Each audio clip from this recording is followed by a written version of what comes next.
Hey guys, welcome back to the channel. Thank you all for joining us again on this charger project.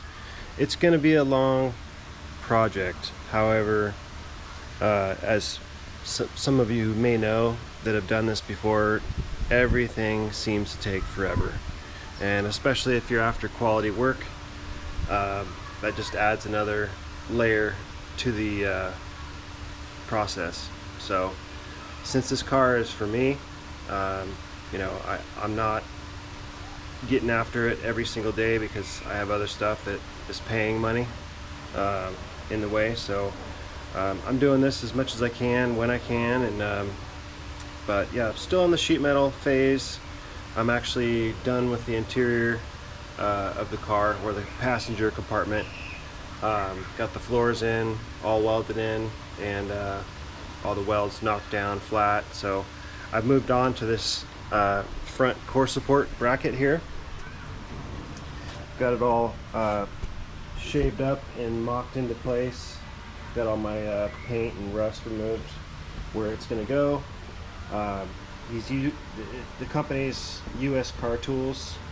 I purchased this through AMD, or Auto Metal Direct. It was a couple $100, but I felt like it was necessary due to the horsepower we're going to put in this car. I've also got the torque boxes for the corners of underneath the frame too. That'll probably be next on the list. But I'm still contemplating on subframe connectors. I don't know. It just seems so intrusive.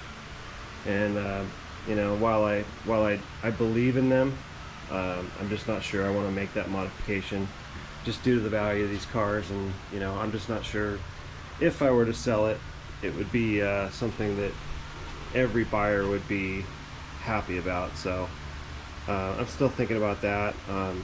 But anyway, I'm gonna get after tacking this thing in and remove these clamps, and I'll bring you guys along with me.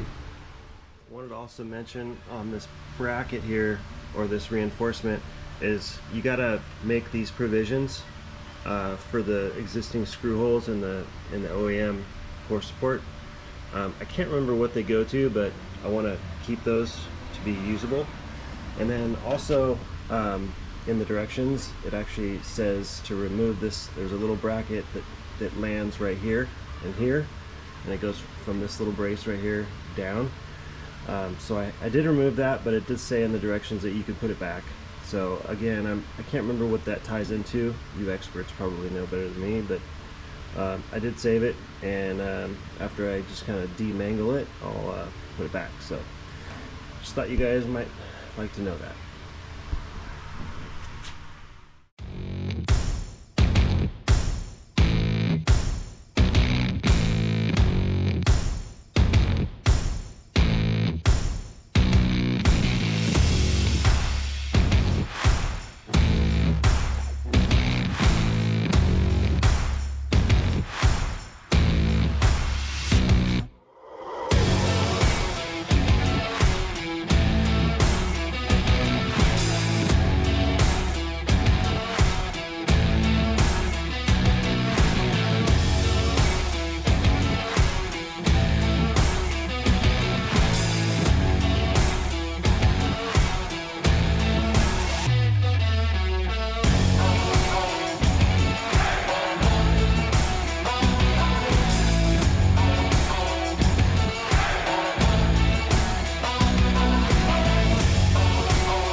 Why don't the gloves work?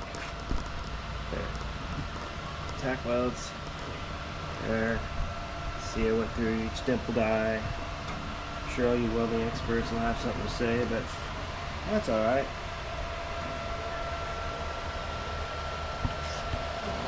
It's nice to actually weld something besides a spot weld that won't ever be seen. So, yeah.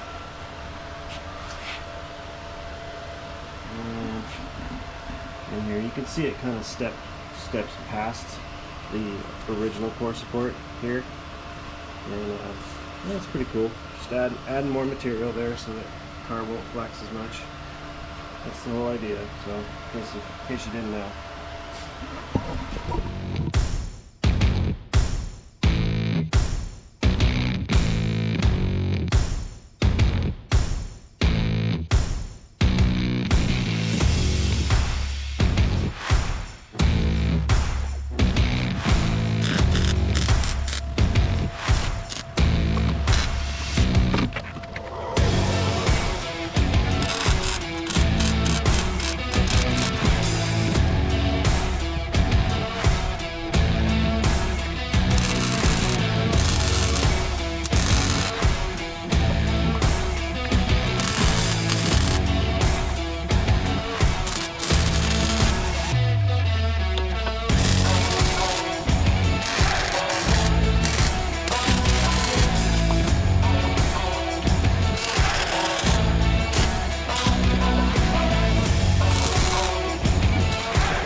Dimpled eyes have a bit of a gap in between them. So I've tried to weld them before, and they either blow through or they're inconsistent. I think it's because the metal's stretched when they dimple die the plate. So it's just a better outcome. And let's face it, these dimple dies are really just ornamental. So all the strength's coming from the side and the back lap weld here. So I'm not worried about it, and it's also prettier. So 2 weeks.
And you can see, come on, jeez.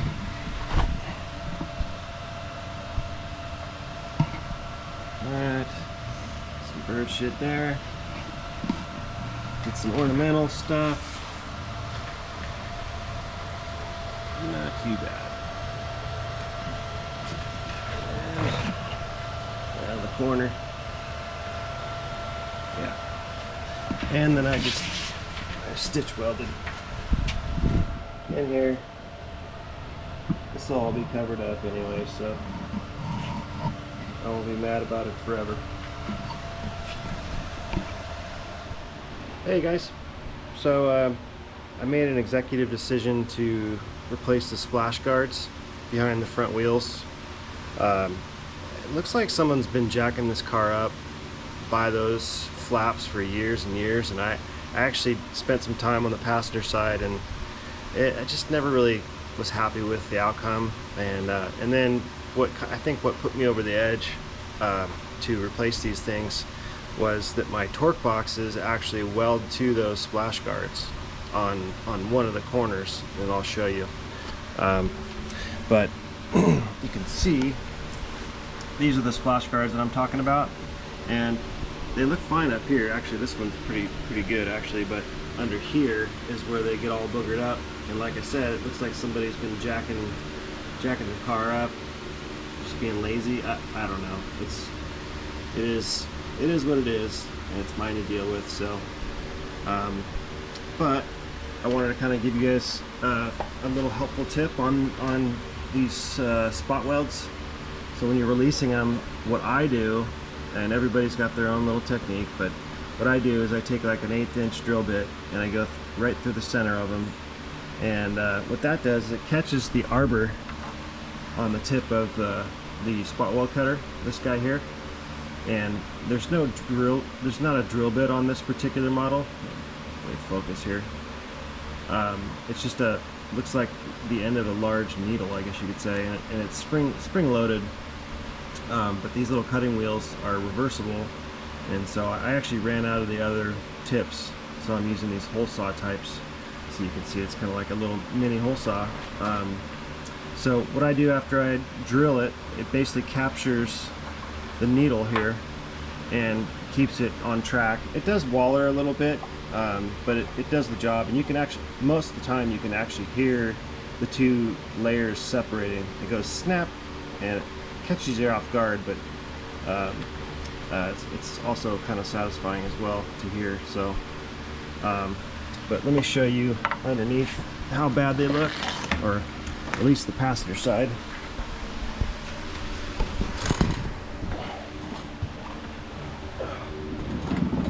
So you can see how fuggered up this thing is. It's just kind of bent up. And my let's see if I can grab the torque box that I'm installing. Goes like this. Sorry. So, as you can see,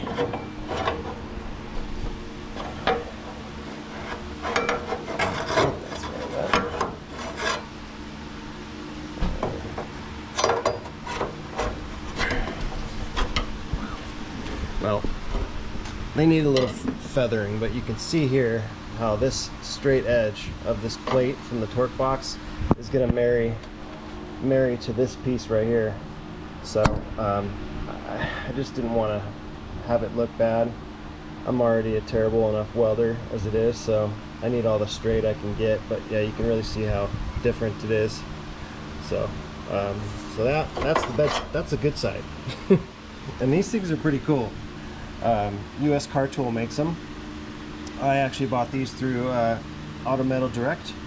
No, this is not a sponsor or a plug, but I paid full retail for these.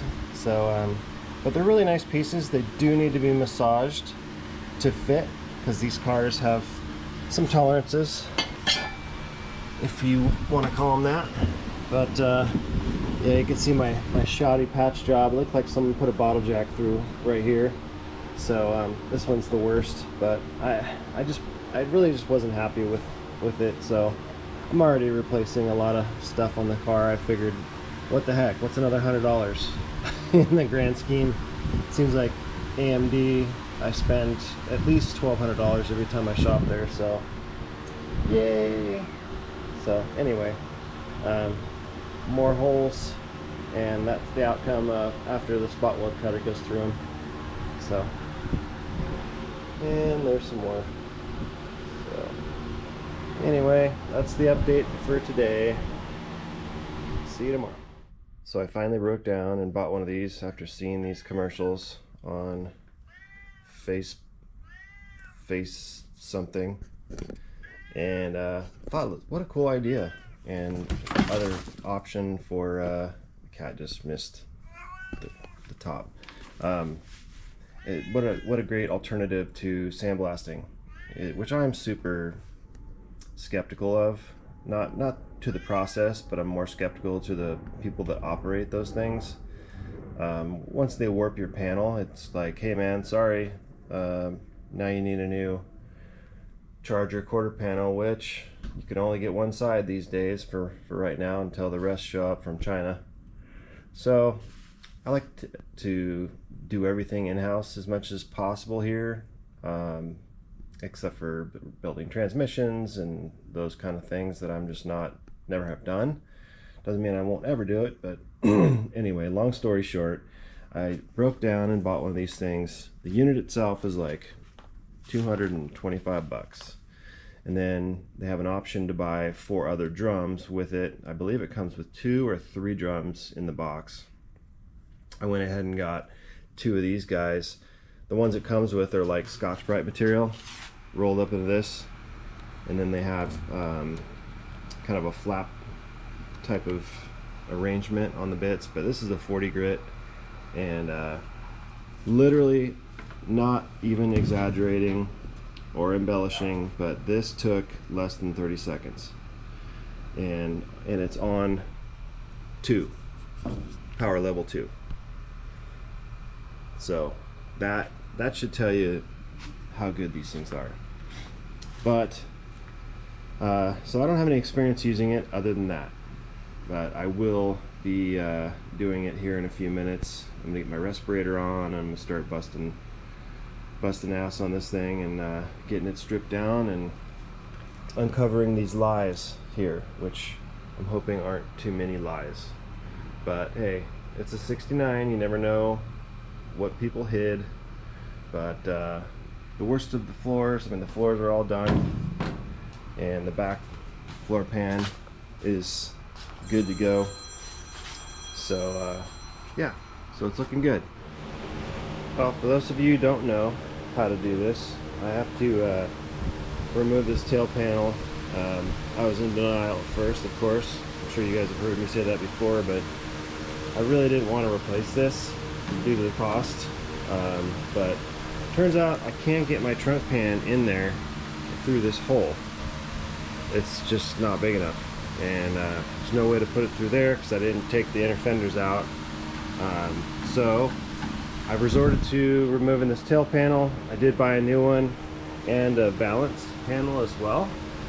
But for those of you who have not seen how to do this process of removing these panels, you can see the spot welds right here, and here. So what I do is I take a MAP gas torch. I do about 8 to 10 inches at a time, and so I'll take this MAP gas guy here. Anywhere you know, Home Depot, hardware stores sell them. Just go over about, again, like 8 to 10 inches. And what this does is it softens the paint to a point where it becomes easy to remove.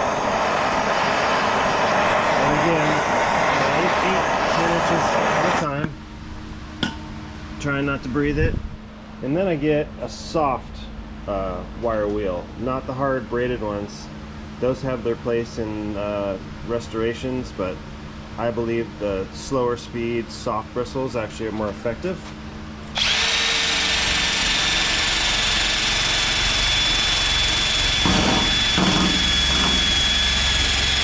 You can see how well this works in exposing the spot weld.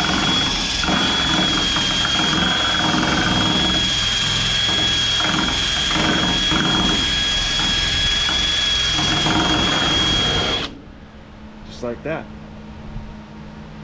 And I actually learned this from Chris Birdsong, who's also got a really helpful channel called Junker Up. Chris Birdsong, and dude's a Mopar master, and this is literally the best way to do it, in my opinion. And he was nice enough to show us this hack as well, so thought I'd share it with you guys in case you didn't know about it. And it will keep you from having to inhale too much of this dust, just stripping it with a cleanup wheel or a bristle wheel. It just goes everywhere. So anyway, hope you guys found it helpful, and we'll keep on trucking.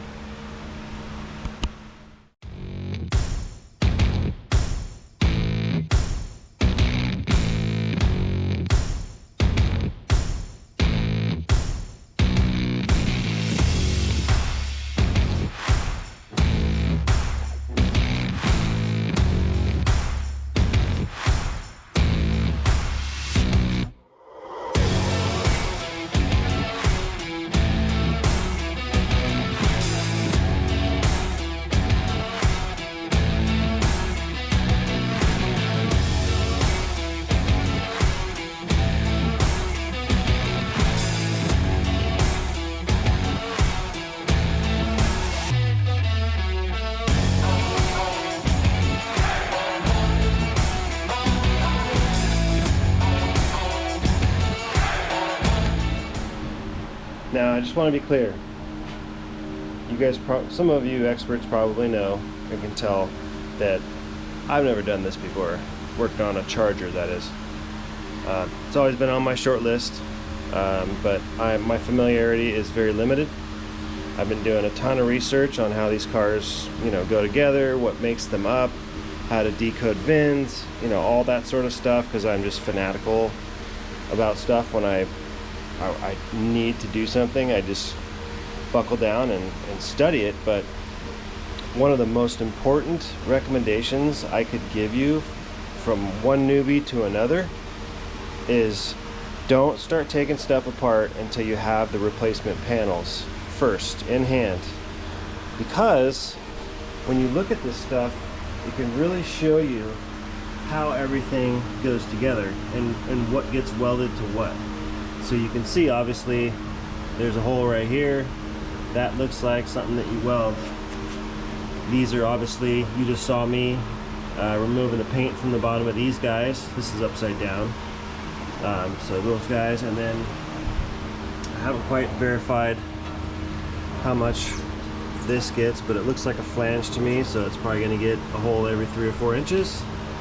And then we have the tail panel, or tail light panel, and thank God these things came with these bezels. I was kind of worried that I was going to have to remove the old ones and transfer them to this, but luckily AMD includes these guys, so that's really helpful. It's going to save me a ton of time. But you can see how, I think they put these little guys, the holes in there, just to indicate that this is where you spot weld. I'm assuming. Maybe if I'm wrong, put it down in the comments to school me. If you guys haven't realized by now, we're not kind of folks that don't like to be corrected.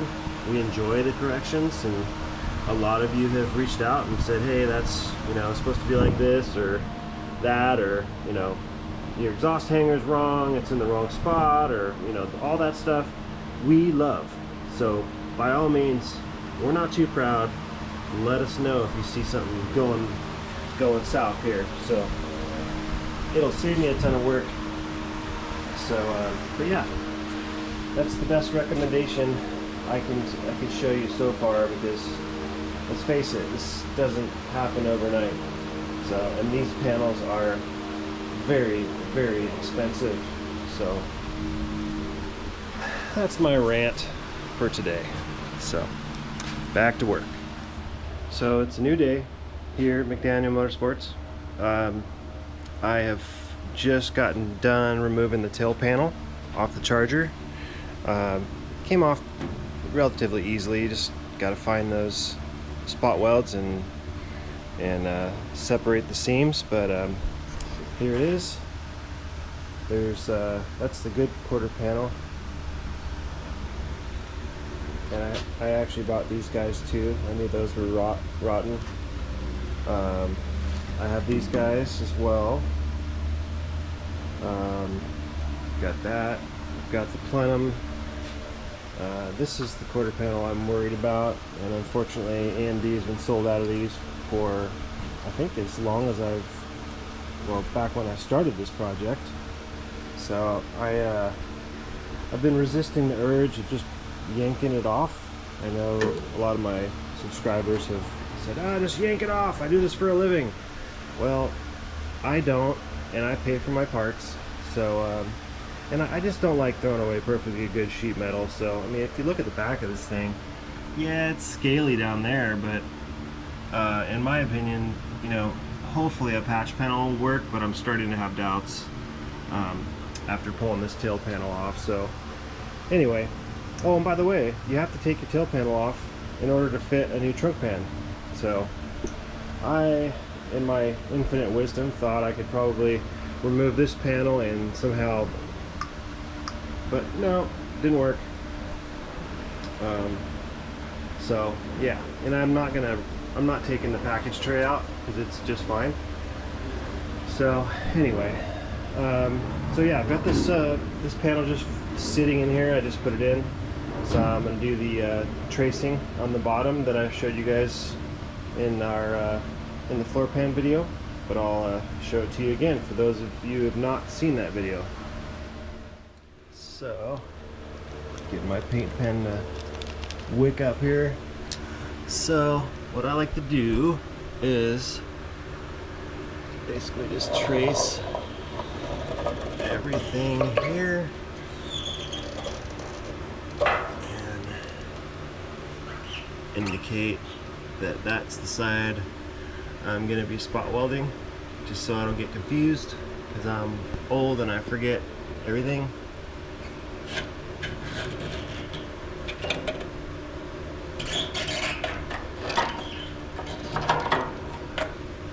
Gotta see how I'm doing this. And this all makes sense once you pull it back out and prep it for welding it in, because you'll know exactly where to remove the E-coat, and you'll know exactly where the spot weld lines are. So this is how I do it. I don't know of a better way, but if you know one, help everyone out. Put it in the comments. This is a learning channel. We like to learn, and we also like to teach and pass our knowledge on to folks if possible. So yeah, so I'm gonna finish this and then I'll show you guys where I'm at. All right, I've got my lines all marked out. I know these arrows may seem a little redundant, but once you pull this panel back out and have it on the ground, and you're gonna basically strip the E-coat off in the channels in between the marks, it gets a little confusing sometimes, and I find myself, you know, stripping the wrong area or whatever. So it doesn't hurt to put an arrow on there just to kind of point you towards the right direction. And I did it on both sides, as you can see right here and then right here. So yeah, it's a little redundant, but that's just that's just for my brain, and you don't have to do that. So yeah, but it's a little dark under here. Sorry, Darren. You can see where I've gone. I still have some cleaning to do here, as you can see, but now this is all open, and I can get in here and clean all these surfaces antiseptically and get this thing ready to go one step closer to driving down the road for the first time. So it's seemingly a long ways away, but just got to keep plugging. So I've got the pan out. I went ahead and traced underneath the car as I showed you guys, and then I went over each line, or in between each line. So basically I'm going point the arrows. This is where the arrows come in handy while they seem redundant, but it gets a little confusing as to where the top of the frame rail is for dummies like me. So what's a little couple more marks amongst friends, right? But anyway, so it's got it pretty much prepped here, and the paint removed where I'm going to be welding, but I'm going through and drilling my holes. As tedious as this is, it's necessary. You see my holes in red, or my marks in red, and so basically what I do is I go through and drill all these holes out, even on the flange, on these flanges here. Got them all marked there. And then this gets it here and here. So yeah, it's a lot of drilling and very tedious. It's just labor intensive and just time consuming. So while it's dummy work, it's necessary. So yep, here we go.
time lapse.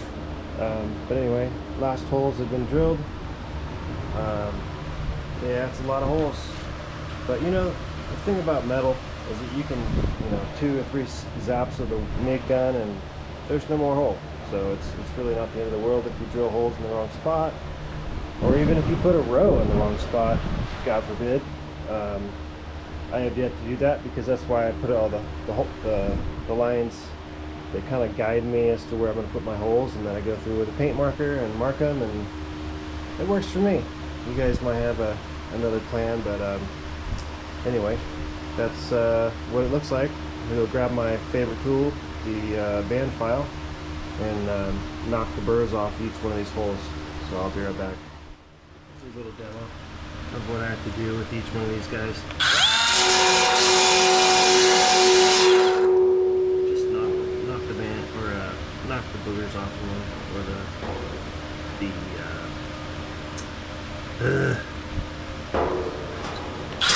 know what I'm saying. I'm not taking metal off, I'm just taking off the burrs. So that's all. Because if you take the metal off, it'll blow through when you try to weld it. So that's mostly the reason for it. Just removing the sharp burrs.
threw the pan back in, and what you're looking for, and especially if you've done like weld through primer on the top of your frame rails like I have here, you can see that the hole's lined up and it's basically just exposing the top of the frame, and these guys like right there, so you can basically see all of it. And if you go off, it's not a big deal. You can just X out the hole or make a note saying weld it and make another hole, so it's not the end of the world. So but yeah, it's all coming together. Sure is nice to have this off the floor and in the car, so it's one step further. It's pretty good. Still got plenty of work to do though, so. But hey guys, thanks for watching. We really appreciate each and every one of you guys. If you have a comment you want to share, or maybe even some info, you see something that we're doing wrong, by all means shoot it down in the comments. We'd love to hear feedback, good or bad. So yeah, so we will see you guys in the next one. We're gonna keep pumping these videos out as long as you guys are interested. So take care.